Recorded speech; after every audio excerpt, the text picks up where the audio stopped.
By the time I am filming this, and probably at the time you are watching this, we are now about 8 months into the pandemic and the stay-at-home orders that most governments in the world have imposed. So you're probably working from home or studying from home. And maybe you're still trying to figure out how that works, how to get organized, how to be more productive, how not to get burnout. So in this video, I am going to share 10 tips for working from home or studying from home that I think you might find really helpful. Hi everyone, welcome back to my channel, and if you're new here, welcome. My name is Flor, and if it's your first time watching this channel, don't forget to hit the subscribe button down below and to hit the notification bell to be notified of every time I upload a new video. I upload videos every single week, every Wednesday. So if this is your first time watching this channel, or you might not know me from anywhere else, let me share a little bit about me and why am I doing this video. I have been working for myself for the past 4 years, since mid-2016,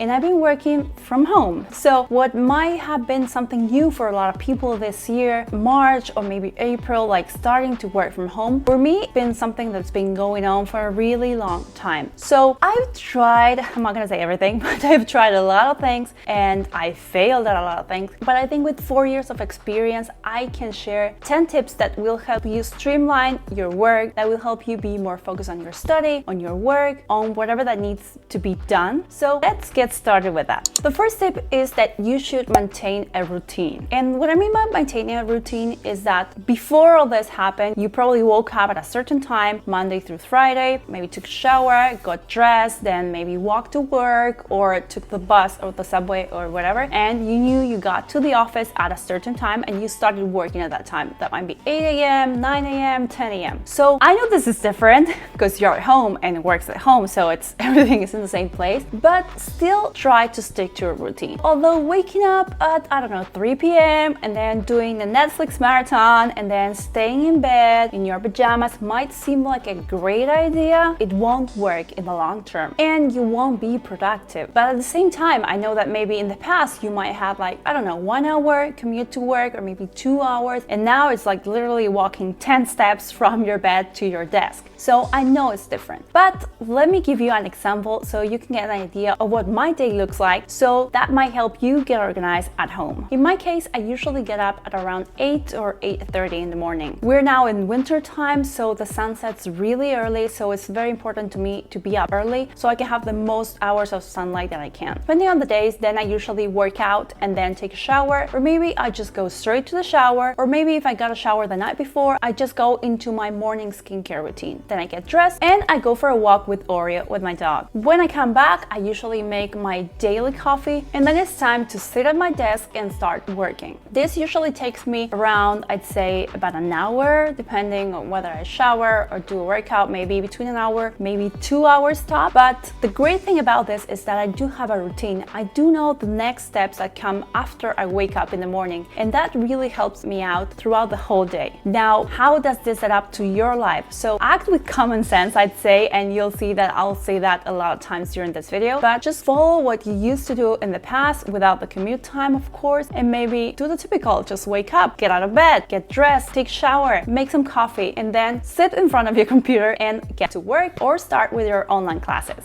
The second tip I have to give you, and I sort of mentioned it in the previous tip, is to get dressed. I know you have probably read this everywhere, and it's because it's true. It's so important to get out of your pajamas and get dressed in different clothes. I know a lot of people like getting dressed like if you were going into the office, so they might wear like a blazer or jeans or high heels or wear makeup, but that's definitely not me. I do not like wearing jeans when I'm at home. I want to be comfortable, and I do not wear makeup if it's just me staring at a computer all day. So I think I'd say see what works best for you. In my case, it's all about sweatpants, it's all about leggings. That's my whole uniform for this quarantine isolation time we're living in. And I usually wear either sweatshirts or sweaters or a huge t-shirt. And I am usually barefoot or wearing flip-flops. Maybe not the most glamorous thing. I admit I get a little bit like dressed up for these videos, but it depends on you. If you prefer prefer to go for something more formal, then that's great. If you prefer to go for something less formal, that's also great. The thing is to get out of your pajamas, or if you sleep half naked, just get dressed, put something on, and then you get to work or you get on your online classes. The idea is that you just put some clothes on that help you get through with the day and split up the time you spend in bed from the time you spend working or studying from home. My third tip is to have a separate workspace or study space. And I'm gonna get back to the previous point, and I know how easy it seems to stay in bed and work from bed and take your classes in bed, but trust me, it's not productive and it's not great at all. I know having a desk is ideal, but maybe you live in a small space or you live with other people and you don't have the privilege of having your own desk. But that's okay. Try to see what works for you. Maybe you can work from the kitchen table, maybe you can work from the sofa, maybe there's a desk you can share with your other roommates. Try to see what works best for you, but try to set up a place that it's your workstation, your study station, somewhere in your house, in your apartment, that when you're sitting there, you're focused on what you have to do. And that's why I say that it's so important to get out of bed, to separate, to divide those two spaces, the space where you relax, where you sleep, from the place where you work, where you study. In my case, I'm fortunate enough to have my own desk, so that is my workplace. And even on the weekends when I'm not working, I try to stay away from my desk because I know that's the place I am when I need to get focused, when I need to get work done. But sometimes if I want to change it up a little bit, we do have a dining table, and sometimes I sit there with my laptop, or maybe I sit with my laptop in my couch. Again, see what works best for you and what might help you get more focused and more productive. Tip number 4 is to keep it tidy. If you have a workstation or a study station, it's very important to keep it organized, to keep it clean. If you have a desk, clean your desk. Do not leave the coffee cup from 3 days ago, 2 days ago, this morning, so you have 3-4 cups of coffee or empty half cold coffee in your desk. That's not great. Don't have things on the floor. Don't have extra clothes that you wore last week. Just try to keep it as clean as possible. It's ideal if the only things you have on your desk or on your table are just the things you need for work or for your classes. If that's a computer, if it's a notebook, calculator, a book, pencils, pens, of course, cup of coffee out the day, but not from previous days. Everything you use should be in that place so you don't have to be walking around the house picking up the things you need. And at the same time, all the things you don't need should not be in that place. And if you don't have your own workstation or your own study station and you have to maybe share with other roommate, your family, or someone else you live with, and maybe your place to study every single day is the table where you also have lunch or dinner, that of course is not that easy. But what I recommend you do is that you grab a box and you put all your things in a box or maybe a backpack. So every single day you take out the things off your backpack or your box and you put the computer, your books, your pens, your notebook, and then when your day ends, you put all those things back in your box or back into your backpack. That way you have all the things you need for work or for your study together, and at the same time you keep the place where you're working organized. And another thing that I find really useful when it comes to keeping your space tidy is to just spend a couple of minutes, maybe 5-10 minutes at the beginning and at the end of every day, cleaning out that space, making that space as good as possible and as organized as possible. So maybe at the end of the day, pick up that cup of coffee, pick up any tissues, any paper, any trash, or maybe a plate from something you ate, whatever that might be, pick that up so the next day when you start work or when you start your classes, everything is neat and tidy. And maybe if one day you're tired or you're lazy, do it on the next day. Don't let it be a mess from days or weeks. Tip number 5 is to get organized. And getting organized can mean a lot of different things for a lot of different people. What I recommend is either using an agenda, using a notebook, using your phone, using the notes in your phone, using an app. There are a lot of apps nowadays that you can use to get organized. You can send an email to yourself. Whatever works for you, either it's paper or it's digital, do something to get organized. The idea is to organize your day from start to finish. The more detail you can get into, the better. If you can say, okay, from 8 to 9 a.m. I wake up, get dressed, have breakfast, and then I work or I study from 9 until 12 p.m. and then 12 p.m. to 1 p.m. I have lunch, and then I go for a walk for 1 hour, and then I come back and then I keep on studying, well, that's amazing. If you cannot do that, that's also okay. But at least take the time at the beginning of each day or maybe at the end of the previous day to write down the things you need to do on that day or on the next day. What are maybe the 3 most important things things you have to get done. What are your priorities? What are the things you need to focus on? Because that's very, very important. Getting organized is important because you have to remember that when you're in the office or university or at school, that is your workplace. That is the place where you go to study. So you know that's what you're supposed to do there. But when you're at home, it's different. Maybe you're sitting at your desk and you can see the kitchen from there and you can see that it's messy. Or maybe you hear the dishwasher go off and you say, oh, I need to unload the dishwasher. Or you know you need to wash your clothes, the clothes you wore last week. Or you need to take your dog out for a walk. So there are a lot of things going on in your house, because of course it's your house, that might distract you from work. So try to set a schedule, try to set priorities for that day. I have prepared a template for you that you can download in the link in the description box and print it out, or maybe complete it on your computer, or maybe just copy it by hand in a notebook. You'll see that I distributed the day in different hours, 7 a.m., 8, 9, and so on. And I also listed the top 3 things you need to get done that day. Sometimes it's so easy to get distracted or to get caught up in the little things and you forget what are the main things you need to get done that day. The 3 things that need to be done, whatever happens, they need to be done by the end of the day. Writing this down, putting that down in your priorities, putting that down in your daily agenda is a really great way to get things done. So download the template if you want it. It will be linked down below in the description box for you. Tip number 6 has to do with setting limits. And setting limits has like 2 sides for it. The first thing to consider is that you should set limits to yourself and to what you're doing each day. For example, that might be I will not watch television while I'm working, or I will not watch YouTube while I'm working, or Netflix, or whatever that might be. Or maybe I will not open my Instagram. Think about the things that distract you. Think about the things that take you out of your zone, about the fact that you're very focused on your work or on your study. Think about the time when you're actually at school, or maybe when you're actually at the office. If you're at the office, would you be surfing on Facebook all day long? Probably not. But maybe you are used to maybe listening to the radio, or maybe listening to Spotify, and that's okay. And let's say when you're at school, you probably cannot listen to Spotify, cannot listen to music,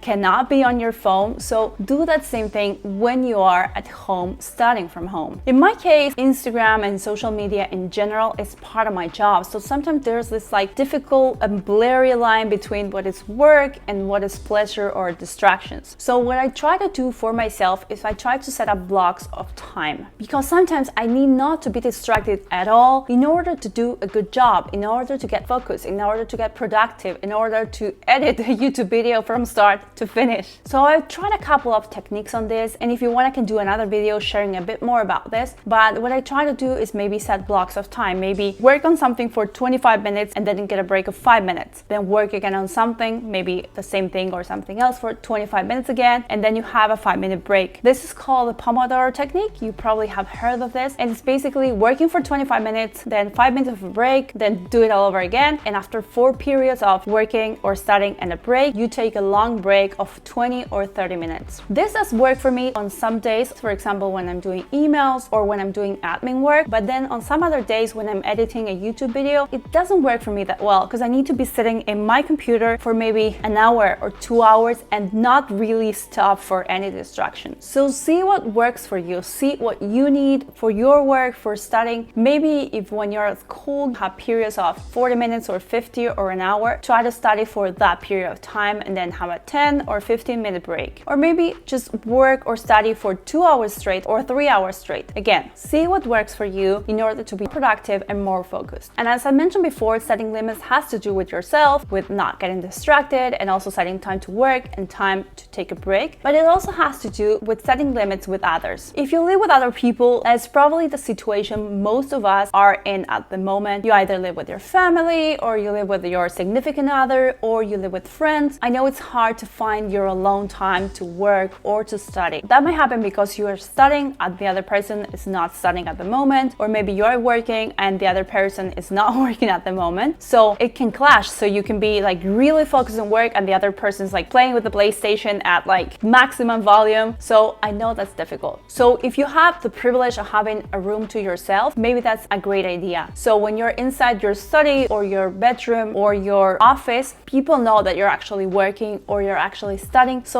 they shouldn't distract you, they shouldn't interrupt you. But if you have just one big space, one space you all share to work, to eat, to watch TV and all that, maybe try either putting on headphones so people know that when you're wearing headphones, you're very focused on what you're doing. Or maybe if you have certain times a day where you need no distraction, no noise or something like that, try to talk with your roommates, try to talk with your family. Let's say, hey, I have a work call every day from 1 p.m. to 2 p.m. Please do not interrupt me during that time. Please try to make as less noise as possible during that time. Or maybe if you have online classes and let's say they go from 9 a.m. to 5 p.m. say, hey, from that time I'm not available. I cannot open the door for the postman. I cannot pick up the phone. I cannot walk the dog. I cannot make lunch because I'm really focused on university and I need to get that done. It is important to be able to talk with the people you live with and set a schedule, set a routine that works for everyone. And one last thing is that setting limits means being able to stop. I know this might sound silly and you might be like, why would I keep on working or keep on studying? But the thing is that when you're at home, you don't realize. And maybe when you look at your watch, it's like, oh my God, it's like 11 p.m. or 12 a.m. and I'm working. And if you were at the office, you would have left at 5 p.m. or 6 p.m. And of course that doesn't make sense. But the thing is that limits are more blurry here. You don't see limits that well when you're at home because the place where you're working is the same place where you're having lunch, where you're watching TV, where you're reading a book. So it's hard. But try to either set up an alarm on your phone, an alarm on your computer, or something that says work has finished for today. My online classes have finished for today. And now it's time to take a break. Take a break.